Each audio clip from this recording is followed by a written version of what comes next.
അകർമ്മത്തിൽ സംഘം വരുമ്പോൾ ആവശ്യമില്ലാത്തവരെയൊക്കെ കൂട്ടിച്ചേർക്കും. വ്യത്യസ്ത ചിന്താഗതിക്കാർ, വ്യത്യസ്ത മേഖലകളിൽ നിന്ന് അസ്വസ്ഥരായി വന്നവർ. ക്രിസ്തുമതത്തിൽ അസ്വസ്ഥനായി വന്നവനാണിവൻ. ഇസ്ലാം മതത്തിൽ അസ്വസ്ഥനായി അവൻ്റെ സംഘടന ഉപദ്രവിച്ചവനാണിവൻ. ഇയാൾ നായരാണ്, അതിൻ്റെ വലിയ പ്രവർത്തകനായിരുന്നു, ഇപ്പോൾ അതിൽ നിന്ന് പുറത്തായി. ഇയാൾ SNDPയുടെ നേതാവായിരുന്നു, അവിടെ നിന്ന് പ്രവർത്തിച്ചു. അതിനിടയിൽ കഴിഞ്ഞ ഇലക്ഷനിൽ ഏറ്റുമുട്ടി ഇങ്ങ് തിരിച്ചു വന്ന് എൻ്റെ അടുക്കൽ അഭയം പ്രാപിച്ചിരിക്കുകയാണ്. ലോകം നടുക്കുന്ന യുക്തിവാദിയായിരുന്നു ഇയാൾ. യുക്തിവാദത്തിൽ ഇയാൾ പോകാത്ത മേഖലയില്ല. ഈ യുക്തിവാദിയും ഇപ്പോൾ എന്നെ അഭയം പ്രാപിച്ചിരിക്കുകയാണ്. ഇയാളെ അറിയില്ലേ? നക്സലൈറ്റാണ്, വാരിക്കുന്തവുമായി നടന്നതാണ്. ഇപ്പോൾ അതൊക്കെ ഉപേക്ഷിച്ച് ഇപ്പോൾ ഇവിടെ വന്ന് കൂടിയിരിക്കുകയാണ്. ഇപ്പം ധ്യാനവും ജപവും ഒക്കെയാണ്. മഹാഭാരതാന്തർഗതമായ ഭഗവത്ഗീത, അതിലെ 2-ാം അധ്യായം സാഖ്യയോഗം. സാഖ്യയോഗത്തിലാണ് കർമ്മസിദ്ധാന്തം ഭഗവാൻ അവതരിപ്പിക്കുന്നത്, കർമ്മയോഗത്തിലല്ല. 4 സൂത്രവാക്യങ്ങൾ ഉപയോഗിച്ച് 47-ാം ശ്ലോകത്തിൽ ഭഗവാൻ ഉന്നയിക്കുന്ന ആദർശനിഷ്ഠമായൊരാശയം.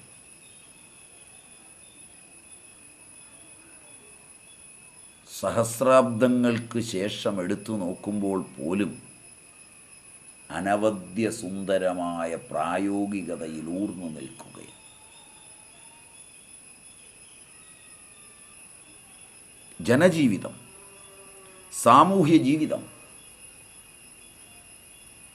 ഭരണരംഗങ്ങളെല്ലാം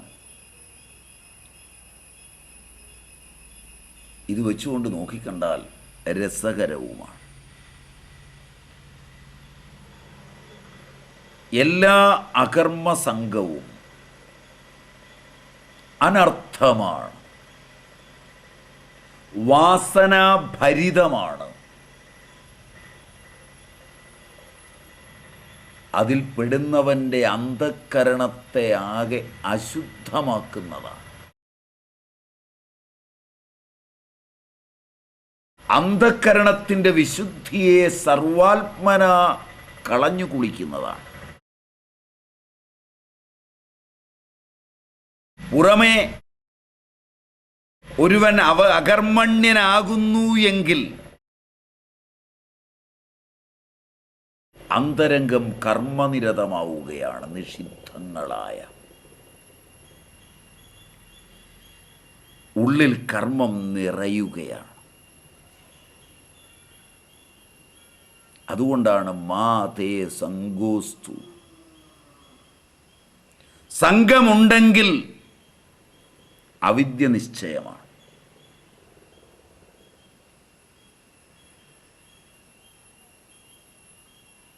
കർമ്മത്തിലുള്ള സംഘം കർമ്മത്തെ തീർത്തു തരും. അകർമ്മത്തിൽ സംഘമുണ്ടായോ കർമ്മം ഉൽപ്പന്നമാവും. ഭഗവാൻ ഇവിടെ നമ്മെ ഉത്ബോധിപ്പിക്കുന്നത് സംഘമാണ് തകരാറെന്ന്.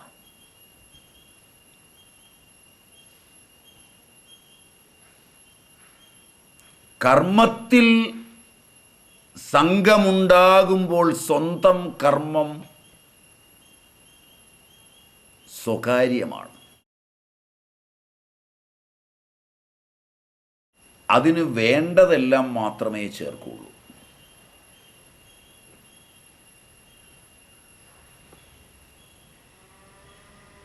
എൻ്റെ ഉള്ളിൽ ഉൽപ്പന്നമായ കർമ്മത്തിന് വേണ്ട ഉപകരണങ്ങൾ,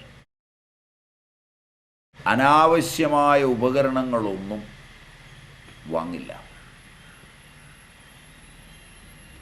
എൻ്റെ കർമ്മത്തിന് ഉപയുക്തങ്ങളായ സഹകാരികൾ, അതിനെ തകർക്കുന്ന സഹകാരികളെ ഒഴിവാക്കാൻ ഞാൻ സദാ ശ്രദ്ധിക്കുന്നൊരു സ്വകാര്യത എൻ്റെ ഉള്ളിൽ നിറയും.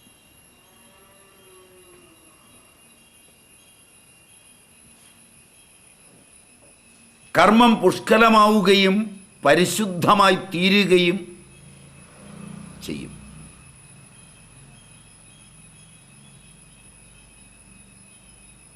അകർമ്മത്തിൽ സംഘം വരുമ്പോൾ ആവശ്യമില്ലാത്തവരെയൊക്കെ കൂട്ടിച്ചേർക്കും. വ്യത്യസ്ത ചിന്താഗതിക്കാർ, വ്യത്യസ്ത മേഖലകളിൽ നിന്ന് അസ്വസ്ഥരായി വന്നവർ. ക്രിസ്തുമതത്തിൽ അസ്വസ്ഥനായി വന്നവനാണിവൻ. ഇസ്ലാം മതത്തിൽ അസ്വസ്ഥനായി അവൻ്റെ സംഘടന ഉപദ്രവിച്ചവനാണിവൻ. ഇയാൾ നായരാണ്, അതിൻ്റെ വലിയ പ്രവർത്തകനായിരുന്നു, ഇപ്പോൾ അതിൽ നിന്ന് പുറത്തായി. ഇയാളാണ് അടുത്തയാൾ. ഇയാൾ SNDPയുടെ നേതാവായിരുന്നു, അവിടെ നിന്ന് പ്രവർത്തിച്ചു. അതിനിടയിൽ കഴിഞ്ഞ ഇലക്ഷനിൽ ഏറ്റുമുട്ടി ഇങ്ങ് തിരിച്ചു വന്ന് എൻ്റെ അടുക്കൽ അഭയം പ്രാപിച്ചിരിക്കുകയാണ്. ലോകം നടുക്കുന്ന യുക്തിവാദിയായിരുന്നു ഇയാൾ. യുക്തിവാദത്തിൽ ഇയാൾ പോകാത്ത മേഖലയില്ല. ഈ യുക്തിവാദിയും ഇപ്പോൾ എന്നെ അഭയം പ്രാപിച്ചിരിക്കുകയാണ്. ഇയാളെ അറിയില്ലേ? നക്സലൈറ്റാണ്, വാരിക്കുന്തവുമായി നടന്നതാണ്. ഇപ്പോൾ അതൊക്കെ ഉപേക്ഷിച്ച് ഇപ്പോൾ ഇവിടെ വന്ന് കൂടിയിരിക്കുകയാണ്. ഇപ്പം ധ്യാനവും ജപവും ഒക്കെയാണ്. ഇയാൾ വളരെ വലിയവനാണ്, ജഡ്ജാണ്, പണിയിടയ്ക്ക് നിർത്തി പോന്നിരിക്കുകയാണ്. ഇങ്ങനെ ലോകത്തിലുള്ള അകർമ്മണ്യനെ എല്ലാം കൂട്ടിപ്പിടിച്ച് അകർമ്മണ്യതയുടെ ഒരു കേന്ദ്ര ബിന്ദുവായാണ് ഇന്ത്യൻ ആധ്യാത്മികത നീങ്ങുന്നത് എന്നുള്ളത് കൊണ്ടാണ് ഈ അകർമ്മണ്യരുടെ അകർമ്മ സംഘത്തിലുതിർന്ന പ്രതിഷിദ്ധ കർമ്മങ്ങളുടെ നാറ്റം ആധ്യാത്മിക സ്ഥാപനങ്ങളെയെല്ലാം ഗ്രസിച്ചു തുടങ്ങിയിരിക്കുന്നു. നാട്ടുകാരുടെ മുമ്പിൽ ഈ മഹാന്മാരാണെന്ന് തോന്നുന്നവരെയൊക്കെ നിരത്തുമ്പോൾ ഇവരുടെ ഡിഗ്രികളും പ്രവർത്തന മണ്ഡലങ്ങളും ഇതായിരുന്നു എന്നല്ലാതെ അവർ ഇന്ന് ചെയ്യുന്ന കർമ്മങ്ങളല്ല പറയുന്നത്. ഇന്നലെ അവർ ചെയ്തത് മഹത്വമാണെന്ന് നിങ്ങൾ വിശ്വസിക്കുന്നുവെങ്കിൽ അതിൽ നിന്ന് അവർ വിട്ടുവന്നപ്പോൾ ആ മഹത്വം ഇന്ന് ആ സ്ഥാപനങ്ങൾക്കില്ലെന്നും ആ മഹത്തായ സ്ഥാപനങ്ങളുടെ സങ്കലിതമായ മഹത്വം മുഴുവൻ എനിക്കുണ്ടെന്നും സ്ഥാപിക്കാനുള്ളൊരു സംഘമാണ് ഇന്ന് ആധ്യാത്മികത. ഞാൻ ചെയ്യുന്ന ധർമ്മം, ഞാൻ ചെയ്യുന്ന സത്യം, എൻ്റെ തപസ്, ഇവയ്ക്കു പകരം എന്നോടൊപ്പം വന്നിരിക്കുന്നവർ മുമ്പ് വിരാജിച്ച മണ്ഡലങ്ങളുടെ വലിപ്പവും അത് വെടിഞ്ഞ് അവർ എത്തിയതുകൊണ്ട് അവരെ ആസ്പദമാക്കി ഞാൻ മഹാനുമാകുന്നു എന്ന പദത്തിനകത്ത് നിഷേധമായി പറഞ്ഞ സ്ഥാപനങ്ങളെല്ലാം മഹത്വമുള്ളതാണെന്നാണ് ആന്തരികാർത്ഥം. ഇവ ആ സ്ഥാപനങ്ങളെ മഹത്വവൽക്കരിക്കുകയാണ്, സ്വന്തം നിലയെ മഹത്വവൽക്കരിക്കുകയല്ല. ഇതാണ് നമ്മൾ അറിയേണ്ടത്. ആധുനിക ആധ്യാത്മിക മത രാഷ്ട്രീയ കേന്ദ്രങ്ങളെ ദുഷിപ്പിക്കുമാർ 50-25 കൊല്ലം ഒരു രാഷ്ട്രീയ പ്രസ്ഥാനത്തിൽ പണിയെടുത്തു. അതിൻ്റെ സ്വഭാവ സവിശേഷതകളെല്ലാം ഏറ്റുവാങ്ങി അതിനോട് വിട പറഞ്ഞൊരുത്തൻ വരുമ്പോൾ അവൻ അതിൽ നിന്ന് വേറിട്ട് വ്യക്തിത്വമുള്ളവനല്ല. തൻ്റെ പ്രസ്ഥാനത്തിൽ നിൽക്കുന്നവരെക്കാൾ സ്ഥാനവും മാനവും മഹത്വവും അവനുണ്ട് എന്ന് വന്നാൽ അതിനർത്ഥം അവൻ ഏത് സ്ഥാപനത്തിൽ നിന്ന് വന്നുവോ ആ സ്ഥാപനത്തെ അങ്ങേയറ്റം പ്രശംസിക്കുകയും ആ സ്ഥാപനം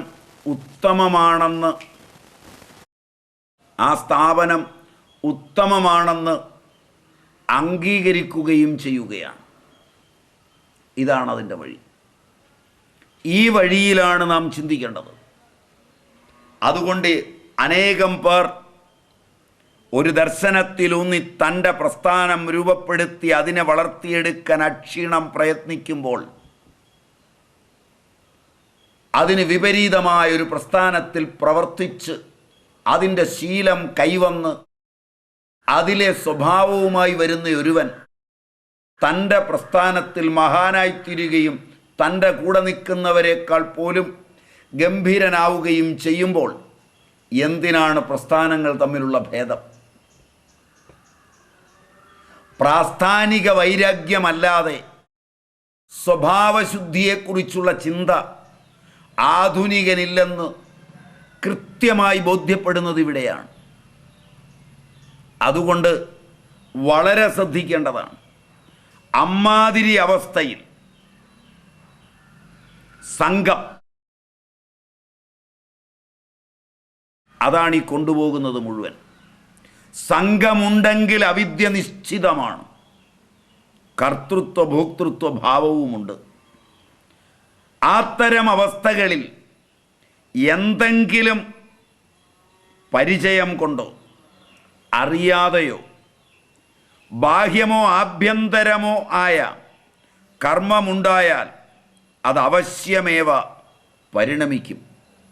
അതുകൊണ്ട് അർജുന, നിനക്ക് അകർമ്മത്തിൽ സംഘമരുത്. അല്പം പോലും സംഘം നിനക്ക് അകർമ്മത്തിലുണ്ടാവരുത്. അകർമ്മത്തിലെ സംഘമാണ് നിന്റെ ജീവിതത്തെ വാസനാനിർഭരമാക്കി തീർക്കുന്നത്. വാസനകൾ സംസ്കാരത്തെ കൈമാറും. തദ്വാര വ്യക്തി ദുഷിക്കും. വാസനകൾ നിറഞ്ഞ് അധമ സംസ്കാരങ്ങളുണ്ടായി പ്രതിഷിദ്ധ സംസ്കാരങ്ങൾ കൊണ്ട് പ്രതിഷിദ്ധങ്ങളായ കർമ്മങ്ങളെ കൊണ്ട് നിറഞ്ഞ മനുഷ്യ മനസ്സ് അത് അതേ തരത്തിലുള്ള സാഹചര്യങ്ങളും കൂട്ടുകെട്ടുകളും അന്വേഷിക്കും. നമ്മുടെ സാമൂഹികത ഇങ്ങോട്ട് വളർന്നുകൊണ്ടിരിക്കുകയാണ്. ഇത്തരമൊരു സാമൂഹികതയുടെ പശ്ചാത്തലത്തിലാണ്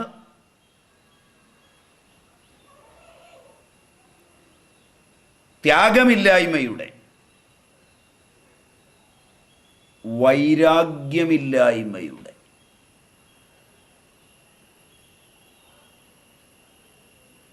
ഇഹവും പരവുമായ കാര്യങ്ങളിൽ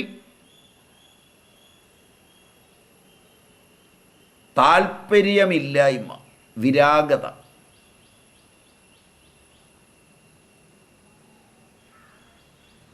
അതില്ലാതാകുന്നതിൻ്റെ ഒരു പശ്ചാത്തലമാണ് മഹാഭാരത യുദ്ധത്തിൽ നാം കണ്ടത്.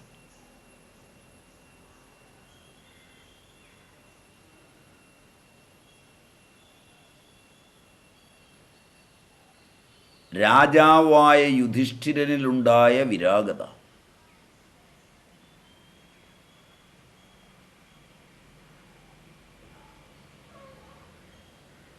രാജാവായ ദുര്യോധനനിലുള്ള സംഘം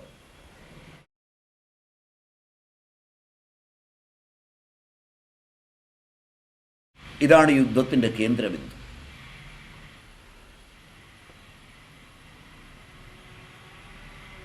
സംഘമുള്ളവൻ അകർമ്മണ്യനും ദൂഷിത വാസനയോട് കൂടിയവനും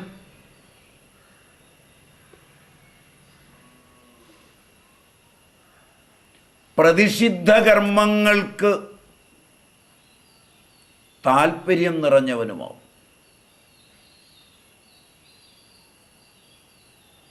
അകർമ്മത്തിലുള്ള സംഘവും പ്രതിഷിദ്ധ വാസനകളിലുള്ള ചേർച്ചയും ആളെ കൂട്ടാൻ ഉത്തമമാണ്.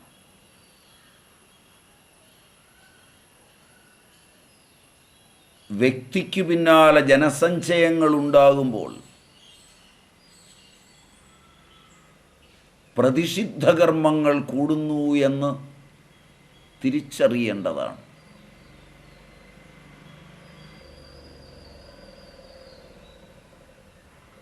ഏകർഷിപദത്തിലേക്കുള്ള ജൈത്രയാത്രയാണ്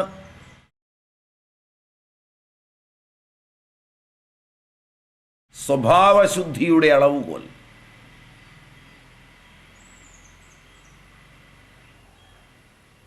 സംഘടിത രാഷ്ട്രീയത്തിൻ്റെ രംഗവേദികളിൽ അണികളെ വെച്ച് വില പറയുകയും അണികൾ ആക്രോശിക്കുവാനുള്ളത് കണ്ട് ആവേശം കൊള്ളുകയും അണികളെ കാണിച്ച് വിലപേശുകയും ചെയ്യുന്ന എല്ലാ നേതാക്കന്മാരും കള്ളന്മാരും കൊള്ളക്കാരും പരദ്രോഹികളുമാണ്. ഇന്ത്യൻ രാഷ്ട്രീയ നഭോമണ്ഡലത്തിലെ അണികളില്ലാത്ത നേതാക്കന്മാരിൽ നിന്നാണ്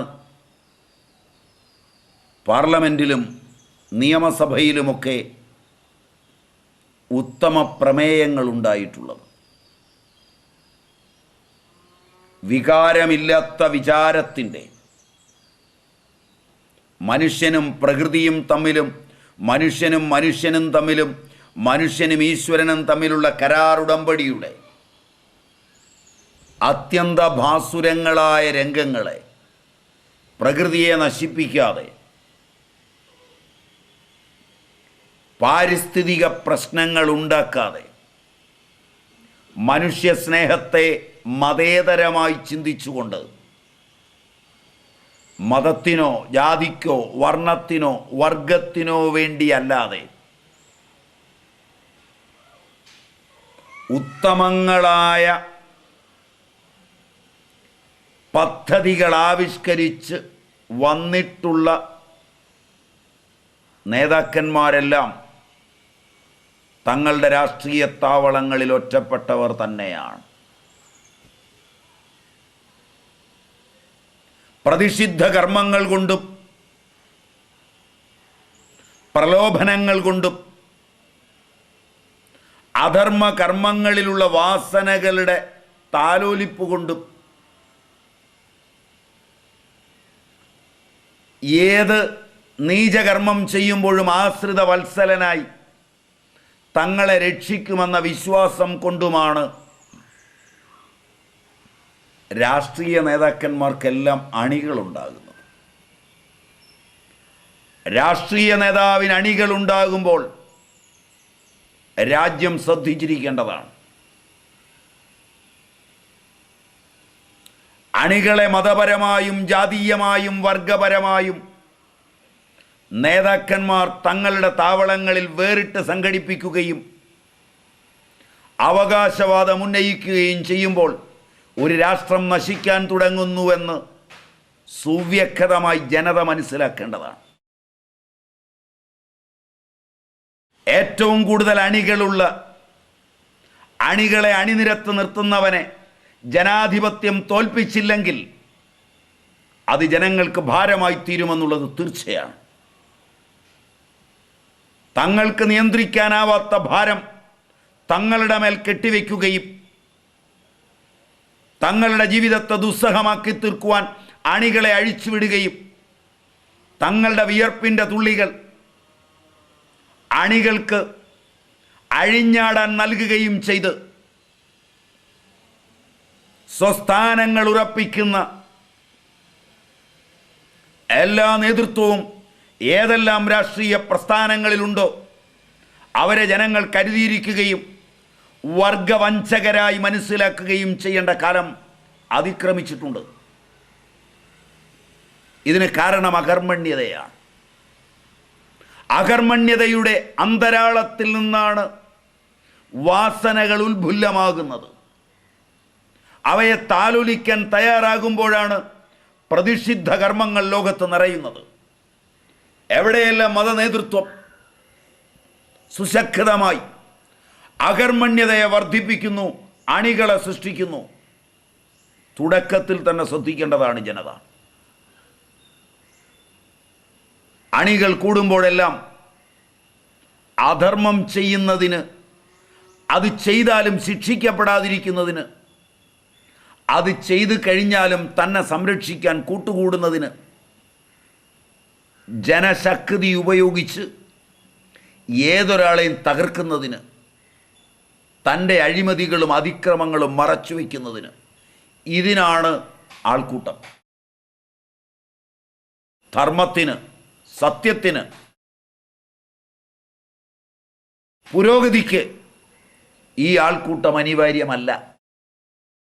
അകർമ്മണ്യതയിൽ നിന്ന്, അകർമ്മ സംഘത്തിൽ നിന്ന് ഉടലെടുക്കുന്ന വാസന ഭരിക്കാൻ, പണിയെടുക്കുന്ന രംഗങ്ങളിൽ നേതാവാകാൻ, സൂപ്പർവൈസറി കേഡറുകളിലെത്താൻ എല്ലാം ശ്രമിക്കുമ്പോൾ തനിക്ക് ചുറ്റും അണികളെ ഉണ്ടാക്കാൻ ജനങ്ങൾക്ക് താല്പര്യമുണ്ടാവും. ജനാധിപത്യവും ഈ കാലഘട്ടവും ഇതറിഞ്ഞല്ല മുന്നേറുന്നതെങ്കിൽ സർവനാശത്തിലേക്കുള്ളൊരു യാത്രയാണ്. അണികളുള്ളവർ പരസ്പരം ഇരുന്ന് ഗൂഗ്വ വിളിക്കുകയും അണികളുടെ ശക്തി അനുസരിച്ച് പങ്കുവയ്ക്കുകയും ചെയ്യുന്ന ആധുനിക ജനാധിപത്യ പ്രക്രിയയിലൊന്നും സാധാരണ ജനത്തിന് പ്രയോജനപ്രദമായ ജീവിതമുണ്ടാകില്ലെന്ന് ചൂണ്ടിക്കാണിക്കാൻ യുധിഷ്ഠിരൻ്റെ വിരാഗതയും ദുര്യോധനൻ്റെ രാഗവും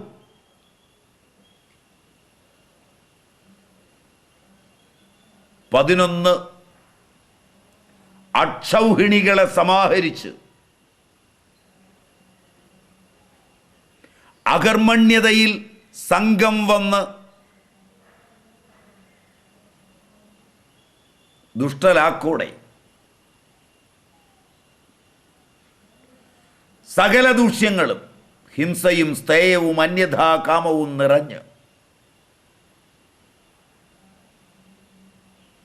ആധിവ്യാധികൾ കൊണ്ട് അങ്കിതമായൊരു ജനത മഹാഭാരത യുദ്ധക്കളത്തിലേക്ക് എത്തുമ്പോൾ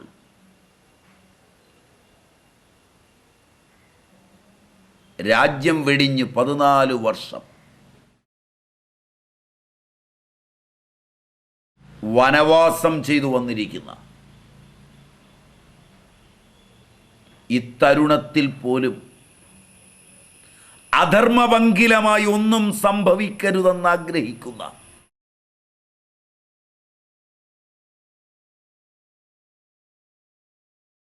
വിരാഗതയുള്ള ഒരു യുധിഷ്ഠിരൻ,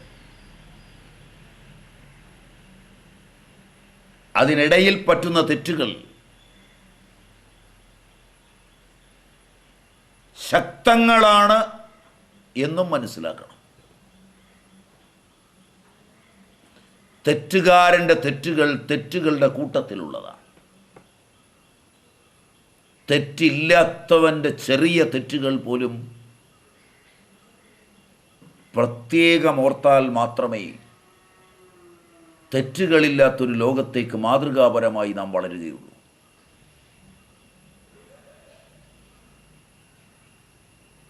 ആ സത്യത്തെ മുൻനിർത്തി അകർമ്മത്തിൽ സംഘമരുതെന്ന് ശക്തമായി പഠിപ്പിക്കുന്ന,